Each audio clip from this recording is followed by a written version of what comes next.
Friends, welcome to legal rules 24. Hindu marriage యాక్ట్కి సంబంధించి complete యాక్ట్కి సంబంధించి మీకు వన్ లైనర్ ఆబ్జెక్టివ్ క్వశ్చన్స్కి ఈజీగా ఆన్సర్ చేయడం కోసం ప్రిపేర్ చేశానండి. ఈ వీడియోలో మీకు కంప్లీట్ యాక్ట్ ఇన్ఫర్మేషన్ని వన్ లైనర్లో ప్రొవైడ్ చేస్తున్నాను. స్కిప్ చేయకుండా ఫుల్ వీడియో చూడండి. డెఫినెట్లీ మీరైతే హిందూ మ్యారేజ్ యాక్ట్ నుంచి వచ్చిన ఎటువంటి ఆబ్జెక్ట్ అయినా సరే మీరు కరెక్ట్గా ఆన్సర్ చేస్తారు. సో మార్క్స్ చాలా వ్యాలిడ్ కాబట్టి, ఈజీగా మనం ఆన్సర్ చేయగలిగిన సబ్జెక్ట్ కాబట్టి ఈ వీడియో మీకు ఈ లాస్ట్ మినిట్లో ఈజీగా ఉంటుంది అని చెప్పి ప్రొవైడ్ చేస్తున్నాను. తక్కువ టైంలోనే ఈ వీడియోని మీకు ఇన్ఫర్మేటివ్గా ఇవ్వడానికి నేను ట్రై చేస్తాను. మనం ఇప్పుడు వీడియోలోకి వెళ్ళిపోదాము. హిందూ మ్యారేజ్ యాక్ట్ 1955 మనకి ఎప్పుడు ఎఫెక్ట్లోకి వచ్చిందండి? 18th May 1955. మనకి మితాక్షర అండ్ దయాభాగ అని చెప్పి రెండు ఉంటాయండి హిందూస్కి. అయితే మనకి ఈ మితాక్షర అండ్ దయాభాగ విషయంలో మితాక్షర అయితే హోల్ ఆఫ్ ఇండియా అప్లై అవుతుంది. దయాభాగ ఓన్లీ బెంగాల్లో మాత్రమే అప్లికేషన్లో ఉంటుంది. అయితే ఈ హిందూ మ్యారేజ్ యాక్ట్ మనకి అప్లై కాని ప్లేస్ ఏంటి అంటే అస్సాం అండి. అస్సాంకి అప్లై కాదు. అలాగే డ్రాఫ్టెడ్ కమిటీ రావుస్ కమిటీ అండి. ఎవరు డ్రాప్ చేశారండి? రావుస్ కమిటీ డ్రాప్ చేసింది. ఇది మనకి లెజిస్లేటివ్ అసెంబ్లీలో ఎప్పుడు ఇంట్రడ్యూస్ చేశారు అంటే 1947లో ఇంట్రడ్యూస్ చేశారండి. సెలెక్ట్ కమిటీకి రిఫర్ చేసింది ఎప్పుడు అంటే 9th April 1948న. అలాగే report submitted by the select committee ఎప్పుడు అంటే మనకి 29th August 1948. ఆల్మోస్ట్ ఆల్ మనకి 4 months 20 days అండి. అలాగే first it was not bill అండి. Further it split into 2 acts. ఏంటంటే Hindu marriage act and special marriage act. Marriage అంటే మనకి అసలు ఏంటి అంటే it confers the matrimonial status and provide rights and obligations towards each other. Purpose of marriage act ఏంటి అంటే మనకి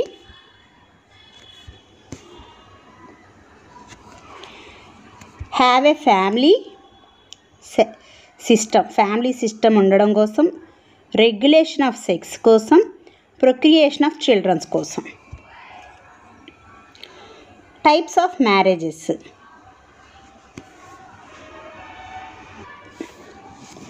మనకి మ్యారేజెస్ మోనోగమి,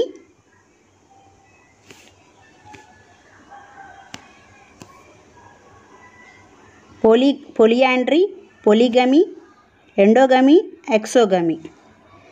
మోనోగమి అంటే ఏంటంటే state or practice of having only one sexual partner at a time. అంటే ఒక భార్య ఒక భర్త మాత్రమే ఉండడం. పోలియాండ్రీ అంటే a woman has more than one husband. అంటే ఇక్కడ ఇది చూడండి, వైఫ్కి హస్బెండ్ 1 హస్బెండ్ 2 ఉన్నారు. పోలిగమి అంటే practice or custom having more than one husband or wife. అంటే ఆడవారికైనా మగవారికైనా సరే ఇద్దరు భార్యలు లేకపోతే ఇద్దరు భర్తలు ఉండడానికి ఆ కస్టమ్ ఆర్ యూసేజ్ అనేది ప్రాక్టీస్ అనేది ఎలో చేస్తుంది. ఎక్కడ? పోలిగమిలో. దీన్ని మన భాషలో మనం చెప్పుకోవాలనుకుంటే దీన్ని బైగమి అంటాం.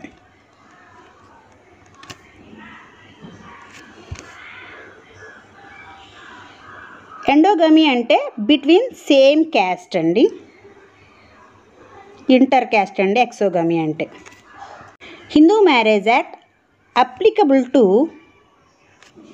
మోనోగమీ మ్యారేజ్ అంటే ఫస్ట్ టైప్ మనకి ఇక్కడ ఉంది కదండి, ఫస్ట్ టైప్ మ్యారేజ్, ఆ మ్యారేజ్కి అప్లై అవుతుంది. Hindu marriage act applies to ఎవరికి అప్లై అవుతుందండి? టెరిటోరియల్ జ్యూరిస్డిక్షన్ అయితే మనకి హోల్ ఆఫ్ ఇండియాకి అప్లై అవుతుంది. ఎప్పటి నుంచి అండి? 13th October 2019 నుంచి. అలాగే హిందూస్ మనకి సెక్షన్ 2లో హిందూస్ ఎవరైతే ఉన్నారో వాళ్ళకి, అలాగే Hindus domiciled in the territories అంటే ఏంటంటే who are outside territories, హిందూసే but outside territory of India ఉంటే కనుక వాళ్ళని హిందూస్ డొమిసైల్డ్ అంటాం, వాళ్ళకి అప్లై అవుతుంది. నెక్స్ట్ ఎవరు హిందూస్ కాదు, who are not Hindu. Hindu ఎవరనేది మనకు సెక్షన్ 2లో చెప్పేశారు, హిందూ ఎవరు కాదో కూడా అక్కడే చెప్పారు. కానీ ఎవరు హిందూ కాదో మీరు బాగా గుర్తుపెట్టుకుంటే అది కాని వాళ్ళందరూ హిందూనే. కాబట్టి మీరు ఇక్కడ ఒక చిన్న ట్రిక్ కోసం ఓన్లీ నాట్ హిందూసే నేను ప్రొవైడ్ చేస్తాను, ఎవరెవరు హిందూ అనేది నేను ప్రొవైడ్ చేయట్లేదండి. సెక్షన్ 2లోకి వెళ్ళి ఇంట్రెస్ట్ ఉన్న వాళ్ళు చూసుకోవచ్చు. సో నాట్ హిందూస్ ఎవరు అంటే మనకి ముస్లిం, క్రిస్టియన్, పార్సీ, జ్యూ. తర్వాత when law considers custom usage అంటే ఎప్పుడు కస్టమ్ ఆర్ యూసేజ్ని లా అనేది యాక్సెప్ట్ చేస్తుంది అంటే అది కంటిన్యూగా ఉన్నప్పుడు, లాంగ్ టైం ఉన్నప్పుడు, సర్టెన్గా ఉన్నప్పుడు, అన్రీజనబుల్ ఉన్నప్పుడు, నాట్ అన్రీజనబుల్, అలాగే not opposite to public policy ఉన్నప్పుడు. తర్వాత మనకి డిస్ట్రిక్ట్ కోర్టు అంటే ఏంటి ఇక్కడ అంటే city civil court, principal civil court అండి. ఫుల్ బ్లడ్ అంటే చిల్డ్రన్స్ సేమ్ వైఫ్కి పుట్టినటువంటి 2 చిల్డ్రన్స్ని ఫుల్ బ్లడ్ అంటాం. హాఫ్ బ్లడ్ అంటే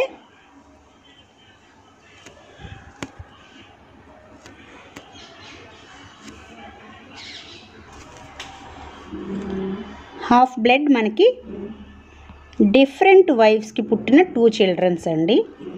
ఉట్రెన్ బ్లడ్ అంటే డిఫరెంట్ హస్బెండ్స్కి పుట్టినటువంటి 2 చిల్డ్రన్స్. సపిండ రిలేషన్ అంటే మనకి 3 generations through mother side, 5 generations through father side. Prohibited relationship అంటే మనకి లీనియల్ అసెండెంట్స్ అండ్ డిసెండెంట్స్ అండి. అంటే ఒక పర్సన్ యొక్క పెద్దవాళ్ళు లేదా ఒక పర్సన్కి తర్వాత పుట్టినటువంటి వాళ్ళు అసెండెంట్స్ అయినా డిసెండెంట్స్ అయినా సరే మనం ప్రొహిబిటెడ్ రిలేషన్షిప్గానే చూస్తాము. కండిషన్స్ ఆఫ్ మ్యారేజ్ అనేది మనకి సెక్షన్ 5లో ప్రొవైడ్ చేయడం జరిగింది. హౌ మెనీ కండిషన్స్ అంటే ఎన్ని ఉన్నాయి అంటే మనకి 5 కండిషన్స్ ఉన్నాయి సెక్షన్ 5లో. In contravention of conditions 1, 4, 5 of section 5 ఉంటే కనుక ఆ మ్యారేజ్ని మనం వాయిడ్ మ్యారేజ్గా చూస్తాం, సెక్షన్ 11 ప్రకారంగా అప్లై అవుతుంది. అలాగే in contravention of conditions 2, 3 of section 5 of marriage మనకి వాయిడబుల్ అండి, సెక్షన్ 12 అప్లై అవుతుంది. మ్యారిటల్ ఏజ్ అనేది మనకి సెక్షన్ 5లో ప్రొవైడ్ చేశారండి. బాయ్ అయితే 21 years, గర్ల్ అయితే 18 years. మైనర్ మ్యారేజ్ అనేది మనకి వ్యాలిడేనండి. ఎప్పటి వరకు? Until voidable at the option of other party. ఈ మైనర్ మ్యారేజ్ అనేది మనకు సెక్షన్ 5 కండిషన్ 2లో చూస్తాం.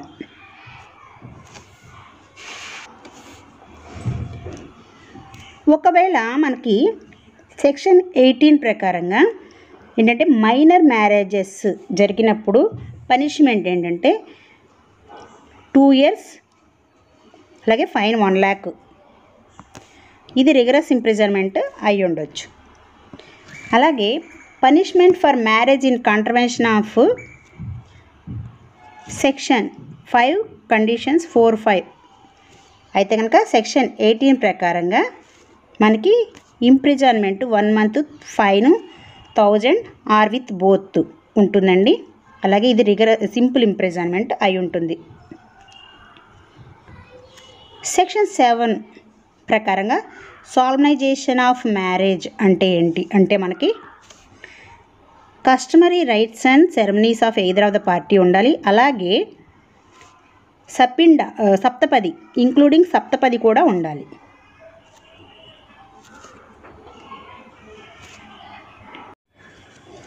Next one registration of Hindu marriage under section 8 అండి.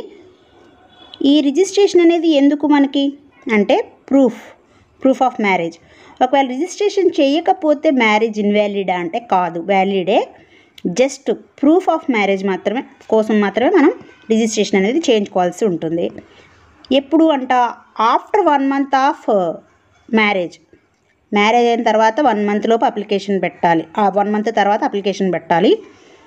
ఒకవేళ 1 మంత్ తర్వాత అప్లికేషన్ పెట్టుకునే డిలే కనుక జరుగుంటే ఆ సిచ్యువేషన్స్లో ఏంటంటే వితిన్ 5 years లోపు, డిలే అనేది 5 years లోపు అయితే సబ్ రిజిస్ట్రార్, ఏబో 5 years అయితే రిజిస్ట్రార్కి అప్లికేషన్ పెట్టవలసి ఉంటుంది. అలాగే marriage photos, ID cards, 3 witnesses sign అనేది అవసరం ఉంటుంది. ఏవైనా అబ్జెక్షన్స్ ఉంటే కనుక అబ్జెక్షన్స్ అనేవి ఎప్పుడు చేయాలంటే రిజిస్ట్రేషన్ అయిన తర్వాత వితిన్ 1 month లోపు అబ్జెక్షన్స్ రైజ్ చేయాలి. సెక్షన్ 9 ప్రకారంగా మనకి provided for restitution of conjugal rights అండి.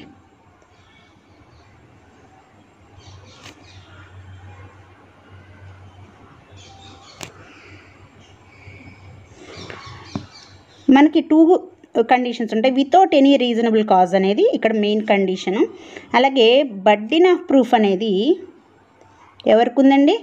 రెస్పాండెంట్కి ఉంది. రీజనబుల్ కాజ్ తోటి నేను వెళ్ళాను అని చెప్పి ప్రూవ్ చేసుకోవాల్సి ఉంటుంది. సెక్షన్ 10 వచ్చి మనకి డీల్స్ విత్ జ్యుడిషియల్ సపరేషన్. మనకి జ్యుడిషియల్ సపరేషన్ గ్రౌండ్స్ అనేవి ఎక్కడ అంటే సెక్షన్ 13 సబ్సెక్షన్ 1, సెక్షన్ 13 సబ్సెక్షన్ 2లో ఉన్న గ్రౌండ్సేనండి. Except conversion, renounced the world, unheard for 7 years.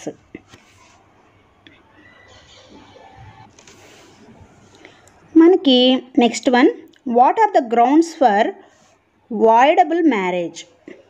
ఏమేం గ్రౌండ్స్ అంటే మనకి సెక్షన్ 5లో కండిషన్ 2, 3లో చెప్పినటువంటివి ఇంపార్టెన్సీ, అన్సౌండ్నెస్ ఆఫ్ మైండ్. అలాగే సెక్షన్ 12లో మనకి fraud, pregnancy at the time of marriage. ఇప్పుడు ఆ pregnancy at the time of marriage ఎవరితోటి అదర్ దాన్ ద హస్బెండ్. అలాగే no consent of the husband. ఒకవేళ ప్రెగ్నెన్సీ అని వేరే వాళ్ళతో ప్రెగ్నెంట్ అయి ఉండాలి పెళ్లి టయానికి. తను ప్రెగ్నెంట్ అని తెలిసి తర్వాత హస్బెండ్ కన్సెంట్ ఇచ్చిన తనతో మళ్ళీ మ్యారిటల్ రిలేషన్ కంటిన్యూ చేసిన అప్లై కాదు. కాబట్టి నో కన్సెంట్ ఉండాలి. అలాగే at the time of marriage pregnant అయి ఉండాలి. నెక్స్ట్ డైవర్స్ గ్రౌండ్స్ మనకి section 13(1) applicable to both husband and wife. Section 13 subsection 2 applicable only to wife. Next as per section 13 A మనకి alternative relief in divorce petition అని ఉంది. అంటే డైవర్స్కి వెళ్ళగానే divorce ఇవ్వక్కర్లేదు, judicial separation కూడా ఇవ్వవచ్చు. Divorce petition under section 13 A not applicable to ఎవరికి apply కాదండి? Conversion, renounced the world, unheard for 7 years. మనం ఆల్రెడీ సెక్షన్ 10లో తెలుసుకున్నాం. Next section 13 B provided for divorce by mutual consent.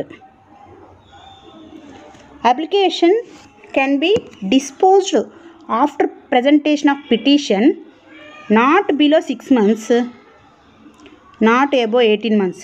అంటే 6 months లోపు dispose చేయకూడదు, 18 months దాటే వరకు దాటిన తర్వాత కాకుండా 18 months లోపు డిస్పోజ్ చేయాలి అని ఒక కండిషన్ ఉండేది. ప్రజెంట్ ఏంటంటే మనకి it can be at any time. మీరు అప్లికేషన్ సబ్మిట్ చేసిన తర్వాత 1 month కూడా మ్యూచువల్ కన్సెంట్ మీద డైవర్స్ అనేది ఇప్పుడు ఇస్తుంది present. Next under section 14 no petition for divorce to be presented within 1 year of marriage. మనకి ఈ బిట్టు చాలాసార్లు అడుగుతూ ఉంటాడండి. 1 year లోపు డైవర్స్ పిటిషన్ అనేది ఫైల్ చేయకూడదు. Exceptional hardship to the petitioner, అంటే తనకి ఎయిడ్స్ ఉంది అని తెలిసింది, డైవర్స్కి ఆవిడకి అది కాంటాక్ట్ అవ్వలేదు. సో 1 year నువ్వు కలిసే ఉండు అంటే కష్టం కదా, అది ఈలోపు తనకి స్ప్రెడ్ అయ్యే అవకాశం ఉంది. కాబట్టి ఈ ఎక్సెప్షనల్ సర్కమ్స్టాన్సెస్లో 1 year లోపు కూడా పిటిషన్ చేయొచ్చు.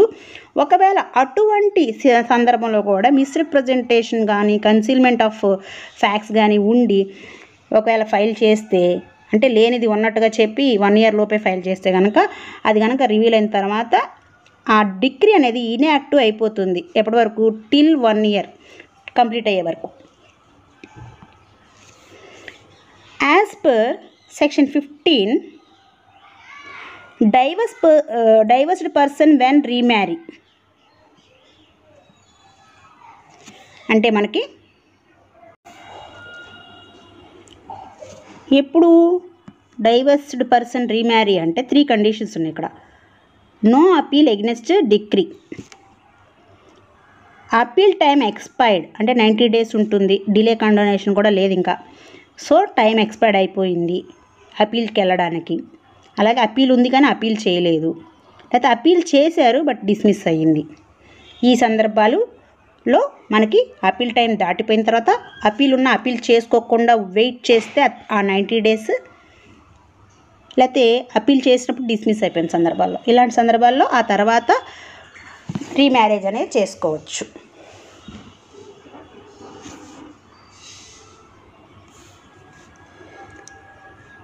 Next, child born void and voidable మ్యారేజ్కి లెజిటిమసీ స్టేటస్ ఇచ్చారండి 1976 అమెండ్మెంట్ యాక్ట్ ద్వారా. అయితే ఈ చైల్డ్కి no right on ancestral coparcenary property, only having self acquired property మీద రైట్ ఉంది. అయితే ప్రజెంట్ మన supreme court recently held that right in share of the father in coparcenary property, అంటే ఫాదర్ యొక్క షేర్ ఉంటుంది కదండి కోపర్సనరీలో, ఆ షేర్ వరకు అయితే ఇలా ఈ చైల్డ్స్కి రైట్ ఇచ్చారండి. Next one, punishment for బైగమీ. మనకి సెక్షన్ 17 ప్రకారంగా బైగమీకి పనిష్మెంట్ ఇచ్చారండి. మనకి section 494, 495 IPC 7 years and 10 years.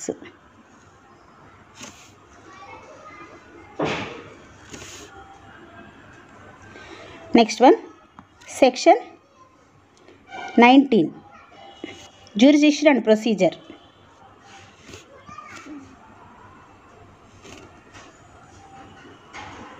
మనకి వేర్ మ్యారేజ్ అనేది సాల్మనైజ్ అయిన దగ్గర, లేదా కపుల్స్ ఇద్దరు కలిసి జీవించిన దగ్గర, couples resides, parties last resides, అలాగే పిటిషనర్ రిసైడ్స్, ఈ ప్లేసెస్లో పిటిషన్ అనేది ఫైల్ చేయవచ్చు. జ్యూరిస్డిక్షనల్ ఇష్యూ అనేది ఇక్కడ మనకి క్లియర్గా ఇచ్చారు. Next one, section 20 deals with contents and verification of petition. Application of CPC మనకి ఉంటుంది అని చెప్పి సెక్షన్ 21లో చెప్పారండి. అలాగే 21(a)లో ట్రాన్స్ఫర్ ఆఫ్ పిటిషన్ ఎప్పుడు అంటే petition filed in a place where no sufficient funds, అంటే ఖర్చులకి ఎక్కువ ఖర్చు అయిపోయేలాగా వాయిదాలకు తిరుగుతూ ఉన్నప్పుడు చాలా దూరంలో, అంటే ఆయన ఢిల్లీలో జాబ్ చేస్తున్నారు, వాళ్ళిద్దరు అక్కడ కొన్నాళ్ళు కలిసి జీవించారు అనుకోండి, ఇక్కడ ఏపీకి వచ్చేసారు, ఇప్పుడు వెళ్ళేసి కపుల్స్ లాస్ట్ రిసైడ్స్ అన్నారు కదా అని చెప్పేసి ఢిల్లీలో వేసారనుకోండి, రోజు అక్కడ వాయిదాలకు వెళ్ళి రావడానికి ఖర్చులు అయిపోతాయి కదండి, కష్టం కదా. అలాంటి సందర్భాల్లో ట్రాన్స్ఫర్ పిటిషన్ పెట్టుకోవచ్చు. సెక్షన్ 21(b) మనకి ఈ ప్రొసీడింగ్స్ అనేవి మ్యాట్రిమోనియల్ ప్రొసీడింగ్స్ అనేవి డే టు డే ప్రొసీడింగ్స్ ఉండాలి, డిలే ఉండకూడదు. Next section 21(c) no document will be inadmissible. ఇది కొంచెం ఇంపార్టెంట్ బిట్ అండి. ఇక్కడ నో అన్నారు, ఇక్కడ ఇన్అడ్మిసిబుల్ అన్నారు, నెగిటివ్ ప్లస్ అవుతుంది. No document will be inadmissible in evidence on the ground of not duly stamped and not registered,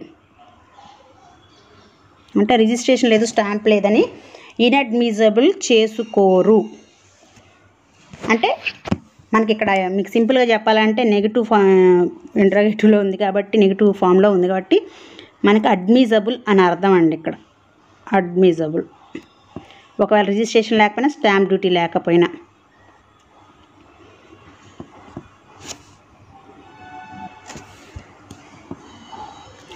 next మనకి section 22 in camera ప్రొసీడింగ్స్కి సంబంధించిన ప్రొసీడింగ్స్ని ప్రింట్ కానీ పబ్లిష్ కానీ చేయకూడదు. అలా చేస్తే ఏంటి? Punishable with 1000 rupees fine. ఇది ఒక బిట్ అడుగుతూ ఉంటాడు. అయితే ఎక్సెప్షన్ ఏంటి దీనికి అంటే, హైకోర్ట్ ఆర్ సుప్రీంకోర్టు జడ్జిమెంట్స్ని విత్ ప్రయర్ పర్మిషన్ అనే ప్రింట్ కానీ పబ్లిషన్ కానీ చేయొచ్చు. Section 23 decree in proceedings, common మనందరికి తెలిసిందే అది. Section 24 maintenance pendente lite or expenses అని కూడా, అండ్ ఎక్స్పెన్సెస్ అని కూడా ఉంది. సో పెండెంట్ లైట్ మాత్రమే కాదు, for expenses of proceedings. Application disposed with in 60 days. Time limit అనేది ఇక్కడ ఇచ్చారండి. ఈ పెండెంట్ లైట్ పిటిషన్ మనకి 60 days లోపు డిస్పోజ్ చేయాలి. ఒకవేళ ఎక్స్పెన్సెస్ ఇవ్వలేదనుకోండి, డిస్మిస్ అయిపోతుంది పిటిషన్.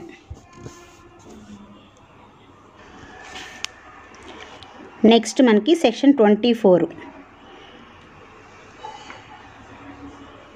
సారీ ఇది సెక్షన్ 25 అండి. సెక్షన్ 24 అనేది పెండెంట్ లైట్, ఇక్కడ సెక్షన్ 25 కరెక్షన్ చేసుకోండి కొంచెం.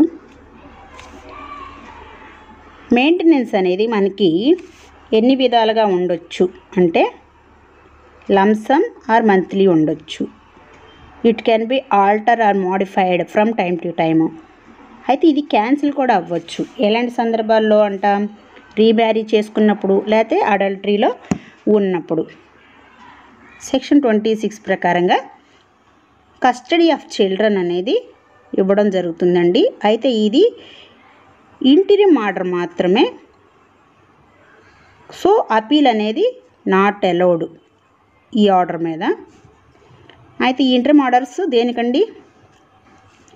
కస్టడీకి, మెయింటెనెన్స్కి, ఎడ్యుకేషన్ ఆఫ్ మైనర్ చైల్డ్. ఎవరు? మైనర్ చైల్డ్ మాత్రమే. అలాగే custody of below 5 years child అయితే మదర్కి ఇస్తారు.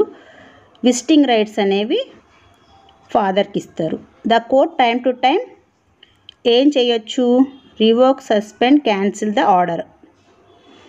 Next one section 27 property of husband and wife disposed at the time of divorce. మనకు సెక్షన్ 27 ప్రకారంగా property of husband and wife dispose చేస్తారు.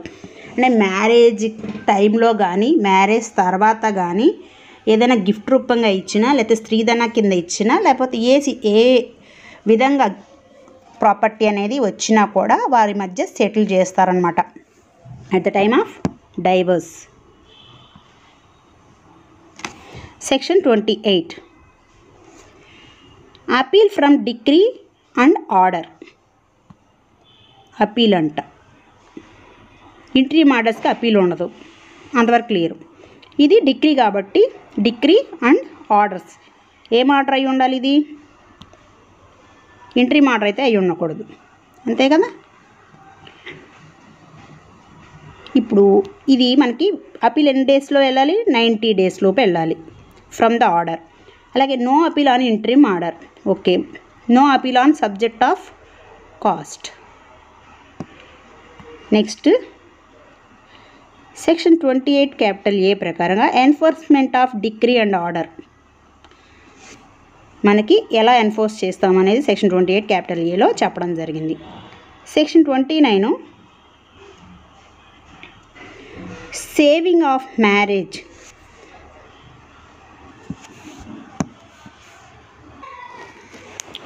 Saving of marriage అనేది మనకి బిఫోర్ 1955 మ్యారేజ్ కనుక అయ్యుండి అది ఇఫ్ వాయిడ్ కండిషన్స్ ద్వారా ఉంటే కనుక షెల్ నాట్ బి ఇన్వాలిడ్ అంట after commencement of this act. అలాగే సగోత్రాస్ మధ్య జరుగుంటే కూడా ఈ యాక్ట్ ప్రకారంగా ఇన్వాలిడ్ చేయడానికి లేదు. అదొకటి సేవింగ్ చేశారు. అంటే before commencement of this 1955 act ఏం జరిగినా కూడా వాటికి సేవింగ్ ఇచ్చారనమాట, ప్రొటెక్షన్ ఇచ్చారు. అలాగే డైవర్స్ కూడా కస్టమ్స్ ద్వారాగా స్పెషల్ ఎనాక్ట్మెంట్స్ ద్వారాగా తీసుకుని ఉంటే కూడా ఈ యాక్ట్ వచ్చిన తర్వాత దానికి ఇన్కాంట్రవెన్షన్గా ఎటువంటి ఆర్డర్స్ పాస్ చేయకూడదు. అలాగే పెండింగ్ ఉన్నాయనుకోండి, జ్యుడిషియల్ సపరేషన్ కానీ డైవర్స్ కానీ ఏదైనా ప్రొసీడింగ్ పెండింగ్ ఉందనుకోండి ఈ యాక్ట్ రాకముందు అదర్ యాక్ట్స్ ద్వారాగా, అటువంటివి కంటిన్యూ అవుతాయి అదర్ యాక్ట్స్ ద్వారాగానే. ఈ 1955 యాక్ట్ ఇన్వాల్వ్ అవ్వదు, అప్లై కాదు వాటికి. ఈ యాక్ట్ 1955 యాక్ట్ రాకపోతే వాళ్ళు ఎటువంటి విధంగా ఆ ప్రొసీడింగ్స్ కంటిన్యూ చేశారో అలాగే చేసుకోవచ్చు. అలాగే స్పెషల్ మ్యారేజ్ యాక్ట్లో మ్యారేజ్కి సంబంధించిన ప్రొవిజన్స్కి సంబంధించి ఈ హిందూ మ్యారేజ్ యాక్ట్లో ఎటువంటి జోక్యము ఉండదండి. హిందూస్ మధ్య జరిగే marriage under special marriage act వ్యాలిడే. అలాగే రిపీల్స్ మనకి 1960 యాక్ట్ అనేది రిపీల్ అయింది. సెక్షన్ 2 అని ఫస్ట్ షెడ్యూల్ 26 డిసెంబర్ 1960 ఎఫెక్ట్లో రావడం జరిగింది. This is all about Hindu marriage act అండి. ఈ వీడియో మీకు ఇన్ఫర్మేటివ్గా అనిపిస్తే లైక్ చేయండి, షేర్ చేయండి. కొత్తగా ఎవరైనా విజిట్ చేస్తే తప్పకుండా సబ్స్క్రైబ్ చేయండి. బెల్ ఐకాన్ మీద క్లిక్ చేశారనుకోండి నా ప్రతి నోటిఫికేషన్ మీకు వస్తుంది. నా ఛానల్లో మెయిన్ ఆబ్జెక్ట్ నాకు తెలిసిన ప్రతి ఒక్క లీగల్ నాలెడ్జ్ని మీ అందరికీ షేర్ చేయడం అండి. So I work for your success. కాబట్టి తప్పకుండా మీరు నా ఛానల్ని సబ్స్క్రైబ్ చేయండి, లైక్ చేయండి, షేర్ చేయండి. చూస్తున్నారు కానీ లైక్ చేయట్లేదు. కొంతమంది లైక్ చేస్తున్నారు కానీ కామెంట్ రూపంలో ఎటువంటి ఒపీనియన్ ఎక్స్ప్రెస్ చేయట్లేదు. మీరు లైక్ చేసినా కామెంట్ చేసినా నా వీడియోని ఇంకొంతమందికి యూట్యూబ్ ఛానల్ అనేది రిఫర్ చేస్తుంది. కాబట్టి ఆ విధంగా కూడా మరింత మందికి ఈ ఇన్ఫర్మేషన్ వెళ్ళడానికి మీరు హెల్ప్ చేసినట్లు అవుతుంది, నన్ను ఎంకరేజ్ చేసినట్లు అవుతుంది. కాబట్టి కంపల్సరీ మీ ఒపీనియన్ని కామెంట్ రూపంలో తెలియచేయండి, లైక్ చేయండి. కొంతమంది సబ్స్క్రైబ్ చేయకోకుండా వీడియోస్ చూస్తున్నారు, వ్యూస్ వస్తున్నాయి, అలాగే వాచ్ చూసినట్లుగా వస్తుంది కానీ వాళ్ళు సబ్స్క్రైబ్ చేయట్లేదు, నాట్ సబ్స్క్రైబర్డ్ అని ఉంటుంది. సబ్స్క్రైబ్ చేస్తున్నారు కానీ కొంతమంది చూడట్లేదు. సో సీరియస్గా ప్రిపేర్ అయ్యేవాళ్ళు డెఫినెట్గా ఫుల్ వీడియోస్ చూడడానికి ట్రై చేయండి. మరిన్ని మంచి మంచి వీడియోస్ తోటి మీ ముందుకు మళ్ళీ వచ్చేస్తాను. హిందూ సక్సెషన్ యాక్ట్ మీద కూడా షార్ట్కట్లో మీకు క్విక్ రివిజన్ కోసం నెక్స్ట్ ఒక వీడియో పెడతానండి. సో నన్ను ఎంకరేజ్ చేస్తారు, అలాగే మీరు బెనిఫిట్ పొందుతారని చెప్పి భావిస్తున్నాను. Thanks for watching.